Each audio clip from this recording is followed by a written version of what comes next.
निर्मला सीतारमण ने बुधवार को लगातार दूसरे कार्यकाल के लिए केंद्रीय वित्त मंत्री का पदभार संभाला और जुलाई 2024 में पूर्ण केंद्रीय बजट पेश करने के लिए तैयार है। सभी की निगाहें अब पूर्ण बजट पर है, जहां उनसे प्रमुख नीतिगत घोषणाओं के साथ अगले 5 सालों के लिए दृष्टिकोण की रूपरेखा तैयार करने की उम्मीद है। इसके अतिरिक्त इंफ्रास्ट्रक्चर और मैन्युफैक्चरिंग को बढ़ावा देने के लिए उपायों को लागू करके बेरोजगारी जैसे मुद्दों पर अपना ध्यान फोकस करेंगे।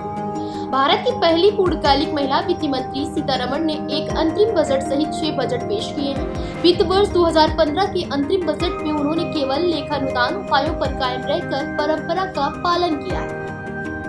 आम चुनाव के बाद नवनिर्वाचित सरकार वित्तीय वर्ष के लिए पूर्ण बजट पेश करती है। इस साल उम्मीद है कि सरकार जुलाई में अपना बजट पेश करेगी। यह पूर्ण बजट पूरे वित्तीय वर्ष के लिए नई सरकार की आर्थिक नीतियों, व्यय और राजस्व योजनाओं का जानकारी देगा। यह नए प्रशासन की प्राथमिकताओं और नीतिगत बदलावों को दर्शाता है। यह दोहरे बजट की प्रथा यह सुनिश्चित करती है कि वर्तमान सरकार चुनाव से ठीक पहले दीर्घकालिक प्रतिबद्धताएं एवं बड़े नीतिगत बदलाव नहीं करती है, जिससे आने वाली सरकार को अपनी वित्तीय रणनीतियों और नीतियों को लागू करने की अनुमति मिलती है। यह दृष्टिकोण भारत में चुनावी वर्षों के दौरान पुराने और नए प्रशासन के बीच परिवर्तन को समायोजित करने के लिए स्टैंडर्ड प्रैक्टिस है।